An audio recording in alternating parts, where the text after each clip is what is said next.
அது மிகுந்த அதிர்ச்சி அளிக்கக்கூடிய ஒரு சம்பவம். காவல்துறையினரின் விசாரணைக்கு அழைத்து செல்லப்பட்ட அந்த இளைஞர் அஜித்குமார் உயிரிழக்கும் நிலை ஏற்பட்டிருக்கிறது. அவருடைய உடன் பிறந்த தம்பி தன்னையும் அழைத்து சென்று விசாரித்தார்கள், தாக்கினார்கள். காவல்துறையினரின் தாக்குதலால் தான் எனது அண்ணன் உயிரிழக்க நேர்ந்திருக்கிறது என்று கூறியிருக்கிறார்.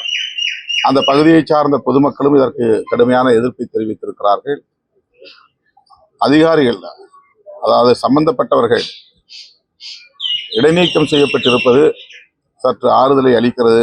அதே வேளையில் அவர்கள் மீது உரிய சட்டப்படி நடவடிக்கை எடுக்க வேண்டும், கடும் நடவடிக்கை எடுக்க வேண்டும்.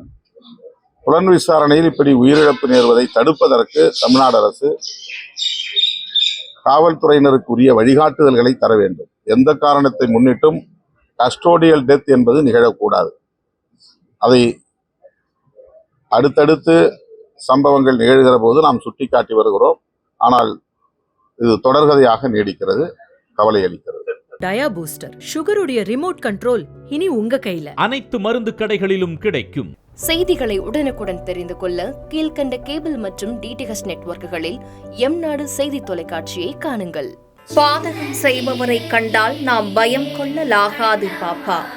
மோதி மிதித்து விடு பாப்பா, அவர் முகத்தில் உமிழ்ந்து விடு பாப்பா. அண்மை செய்திகளை உடனுக்குடன் தெரிந்து கொள்ள இணைந்திருங்கள் எம்நாடு தொலைக்காட்சியுடன்.